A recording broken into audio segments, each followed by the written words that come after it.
What up, welcome. Brand new show. As you know, I am Brand New, like always on all podcast platforms everywhere.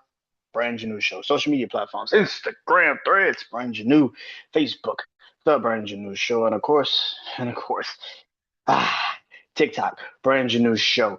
Also, X, formerly known as Twitter. Be Janu. Follow me on all those social media platforms. I would appreciate it if you did. Would appreciate it if you did.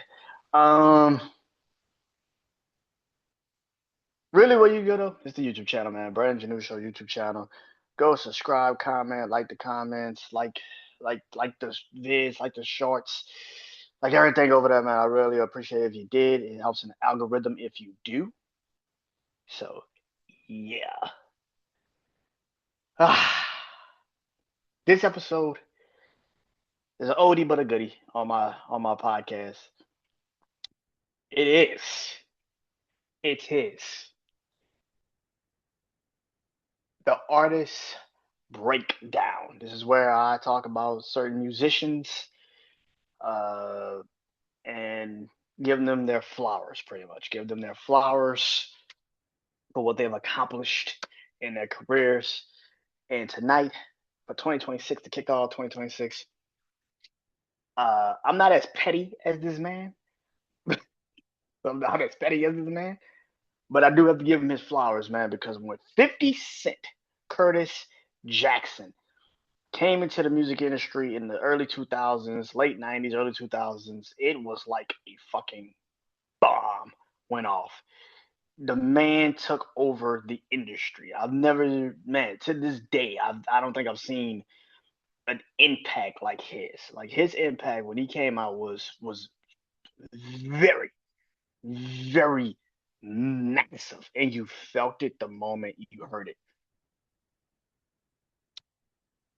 Like I said, late 90s, early 2000s, there is a massive, and I do mean massive, conversation. There's a massive conversation of who really revolutionized the mixtape game, right? Who really revolutionized the mixtape game? You know, Jeezy, and you got Wayne, of course, and you got Fab, and you got Jada Kiss, and you had some people that dropped some mixtapes in those early 2000s that really revolutionized Rick Ross and all of other people. But when you say if you say Jeezy, I can't go against you. You say Gucci, I can't go against you. You say Wayne, I can't go against you. And if you say 50, I damn sure cannot disagree with you. 50 with the G Unit mixtapes was revolutionary. That those mixtapes were iconic, and it changed the course of what hip hop became, especially in the early 2000s with the mixtape world. That Piff and all those other mixtape company labels, people that were just searching for music that wasn't getting it from the artists that were dropping. You know what I mean? Like I said, late 90s, early 2000s. I mean, especially when the mixtape era kicked in, you got to realize like this is around the 2000s, 2001, 2002, where mixtapes were the lifeblood of hip hop because you had what's the fucking company Napster that was leaking people's shit, like leaking people's albums and shit and songs and shit, and the record companies weren't getting paid for it, so they were leaking people's shit, and Napster was just taking people's music. So mixtapes became the lifeblood of what hip hop and music was at the time. And then here comes 50 Cent with the G Unit tapes that really made mixtapes a fucking standout. Like he made it a standout. And like I said, if you say 50 is one of the pioneers of the mixtape world or the mixtape game, I cannot disagree with you. I would 100% agree with you. I would say, yep, G Unit mixtapes was the shit. Like it was the shit. Like I can't go against that. So much so that when he finally got on and he finally took off, half to most people already knew who he was because of the mixtape world and what he did in the mixtape world, what he did revolutionizing the mixtape game. But when he finally dropped.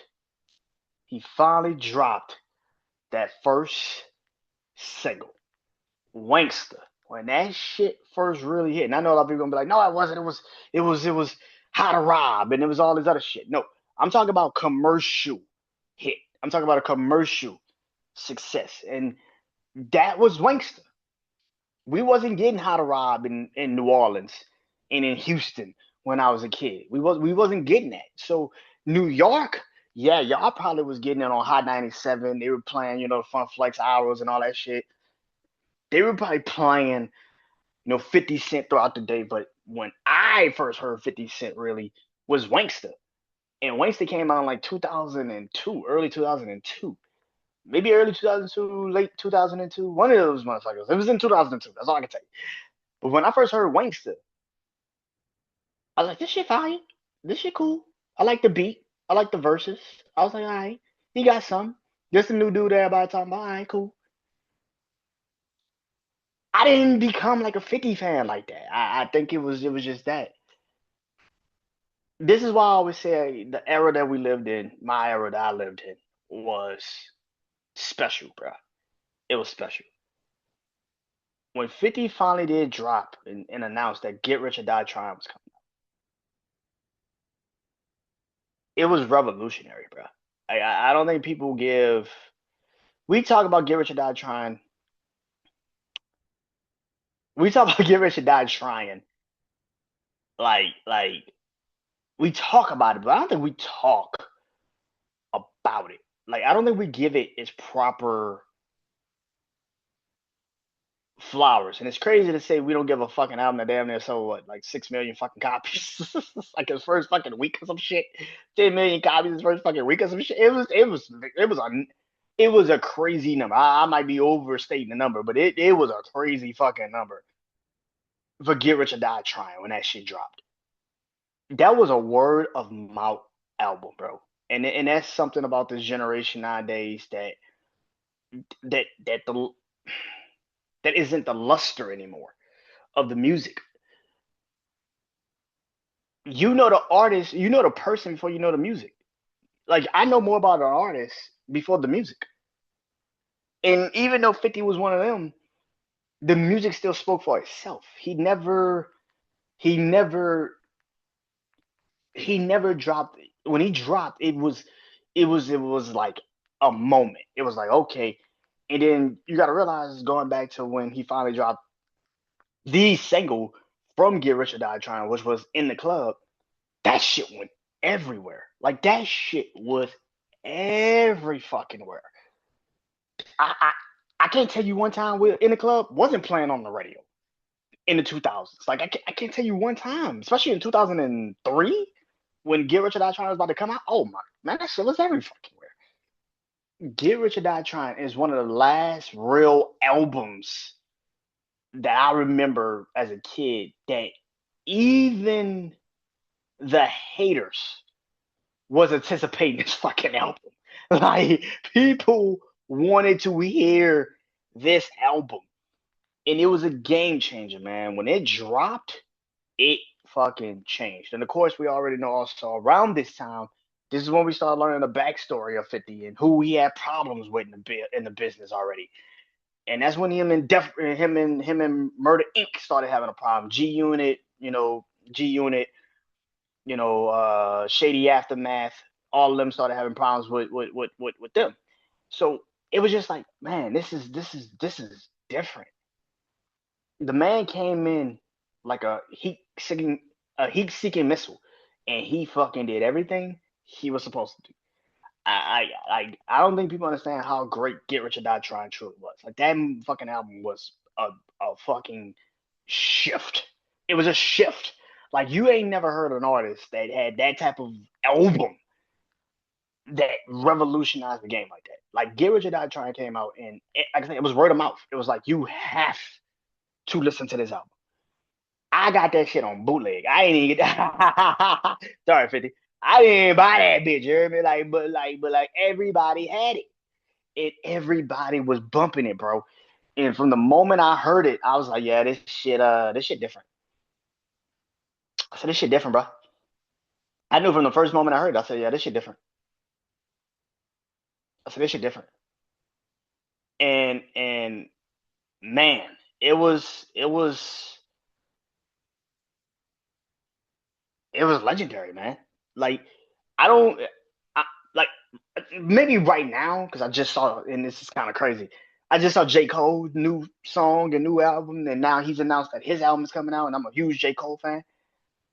But it kind of feels the same way with 50, man. Back then, like when we heard Get Rich or Die Trying was about to drop, it was a moment, and we felt that shit. Get Rich or Die Trying had Winkster on it, at in a club, but then it had 21 Questions, which became one of the most cultural, songs at that time. Still to this day, people still talk about 21 Questions as that type of level of success that a lot of people just didn't reach at that time. But then you also you listen to the entire body of work. I mean, patiently waiting, partially waiting, patiently waiting with Eminem, uh, Your Life on the Line, which was a mixtape song that he put on the album. Um, If I Can't, which was a fucking banger, bro.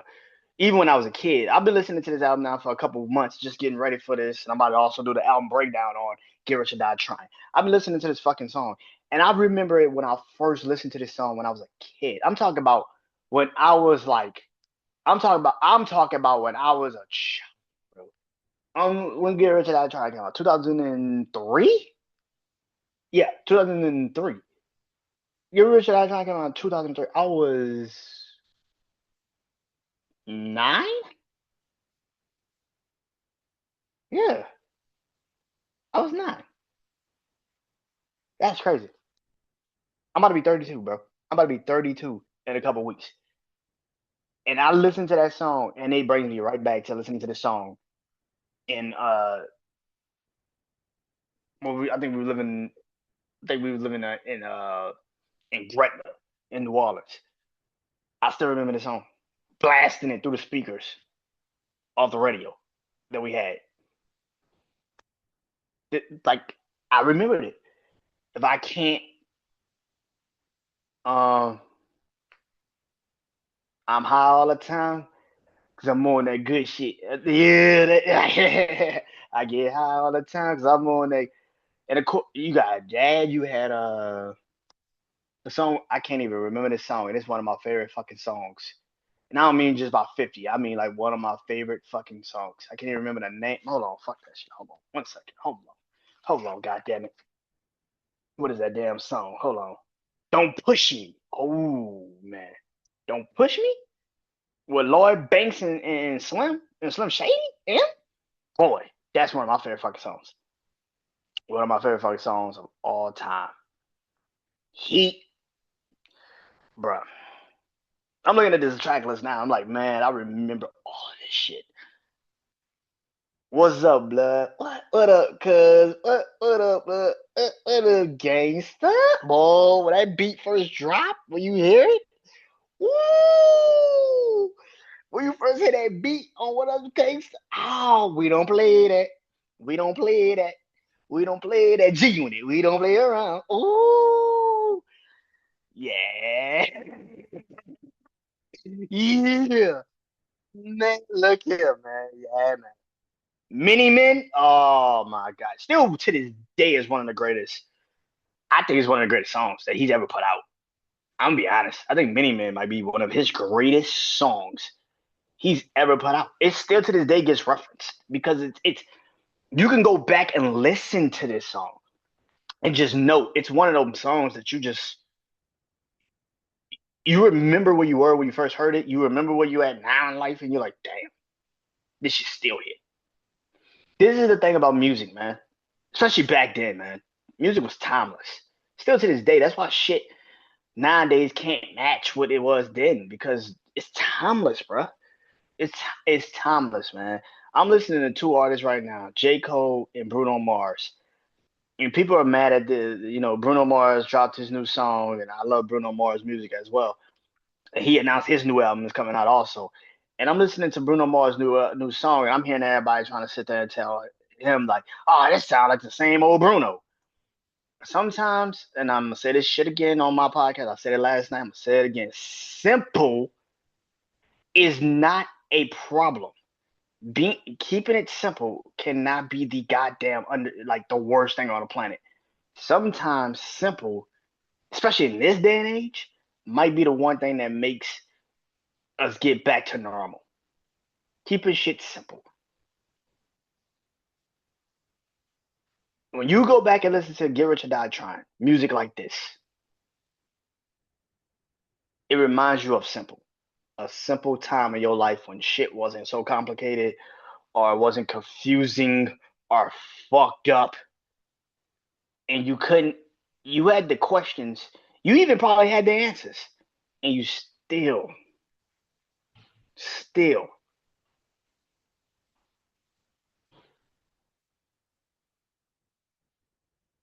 can't figure it out.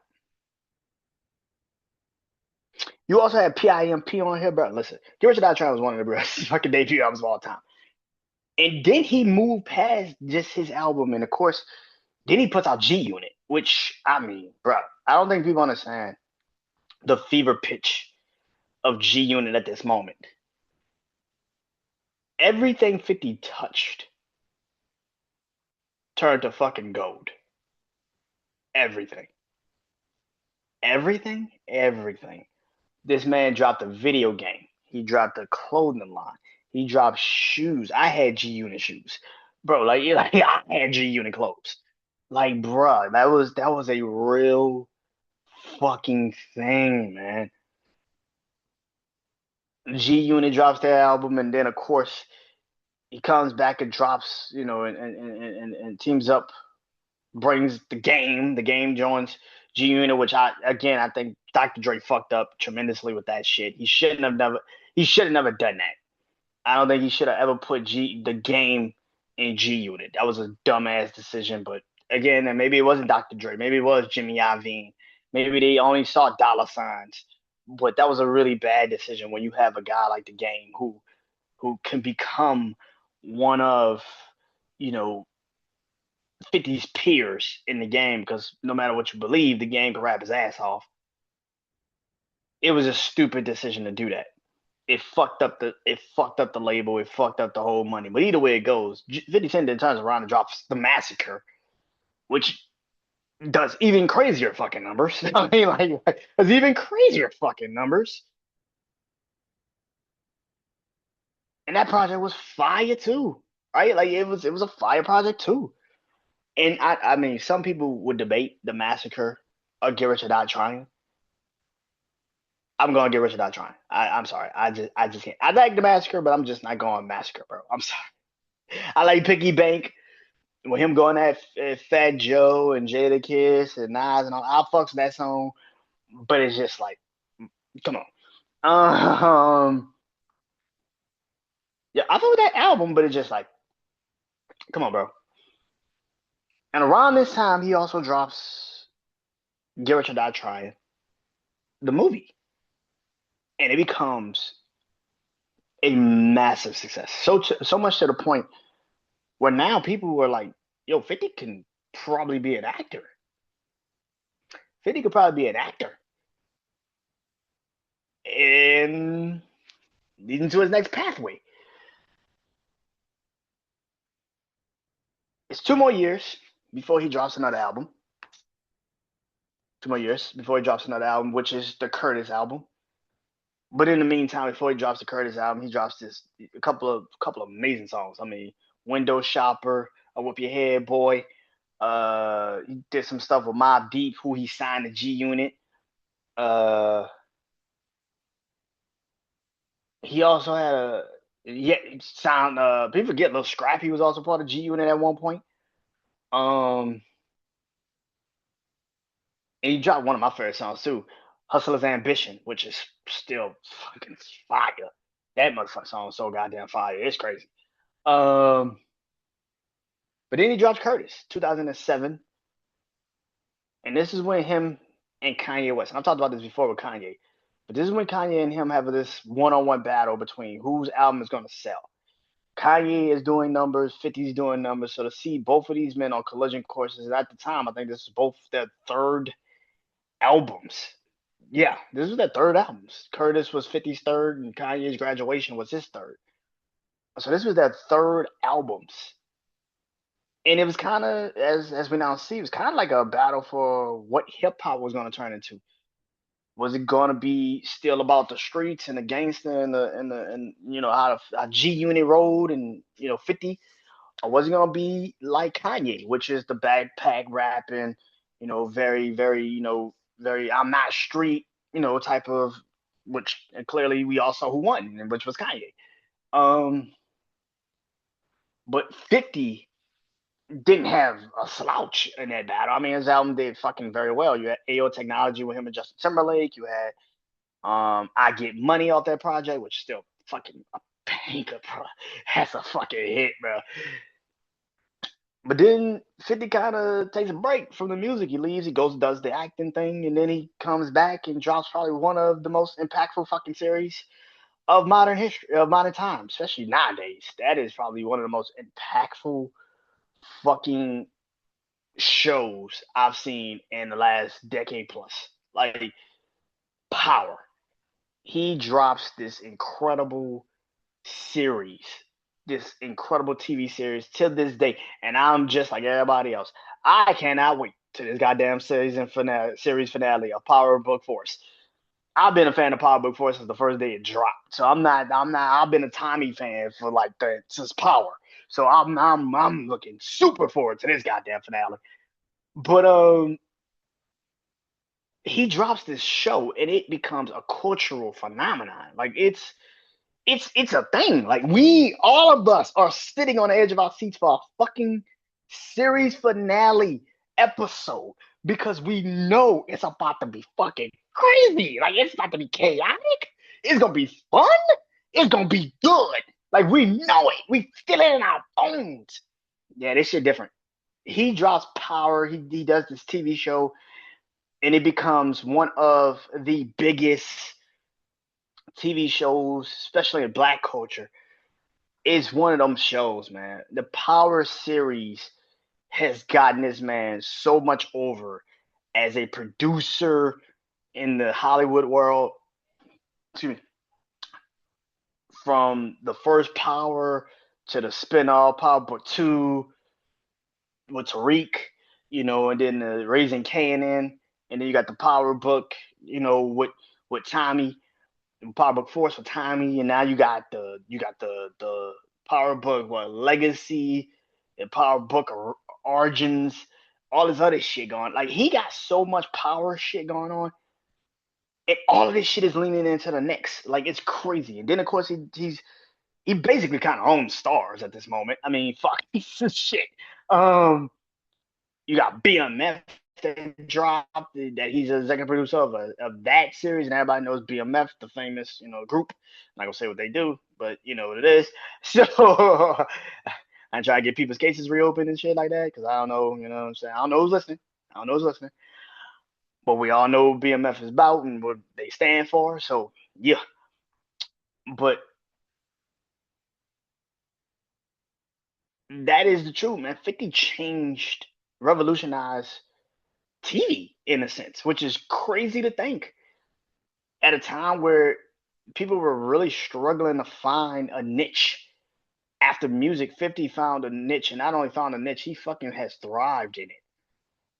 He's thrived in it. He's thrived in it. Of course, he did, of course, eventually come back to the music world, and he dropped, of course, what was it? Before I Self Destruct, I think was the name of the album in 2011, I think it was. I don't think it was 2009. I think it was 2011. Um, I think that might have been his last album that he dropped. And 50's always done some verses here and there. He's been on Ed Sheeran. He was on I think Eminem's project, especially Relapse in 2008. He was on Relapse when that came out.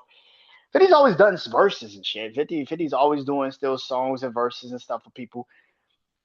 But he's not so well into the music, like he used to be. But he still drops songs for the Power Book franchise. He still drop the intros for every Power is a 50 song, damn near. So it's a 50 song. So yeah, man. All in all, man, 50 Cent is one of those artists that we're gonna remember. And for what he's accomplished outside of just the music, I mean, the Vitamin Water, when he dropped Vitamin Water and that shit got so crazy, 50's one of the rare few that didn't let the industry dictate what he was gonna be. He dictated what he wanted to be in the industry, and that's fucking rare. And there ain't too many people, by the way, that fucking go against that dude. There ain't that many. There ain't that many people that talk reckless and crazy to 50 about nothing. And of course, you got the, now you got the, the Diddy documentary that he just executive produced as well. It's one of those moments, man. 50 is one of those guys that, when it's all said and done, we're gonna look at his career and say, man, he revolutionized a lot of shit. Music, TV, uh,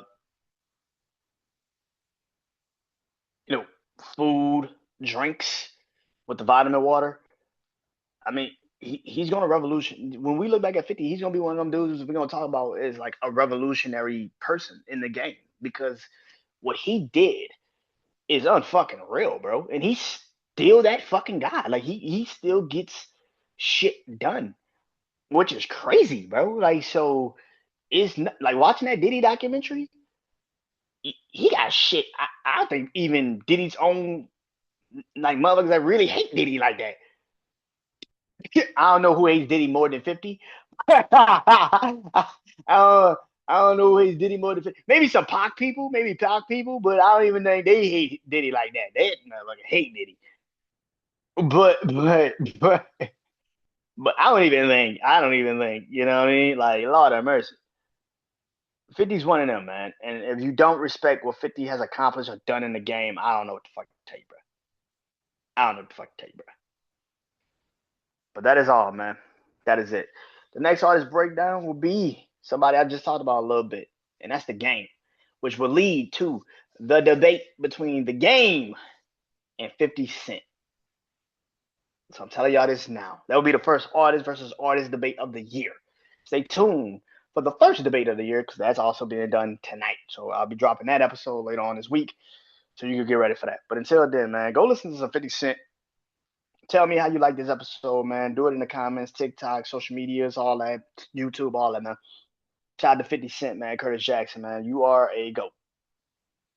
Now, how people want to slice and dice that, it's up to y'all. But 50 Cent is a GOAT. He is. And thank you for my childhood, bro. Get Rich or Die Trying is definitely my childhood, bro. So peace. Holla at y'all.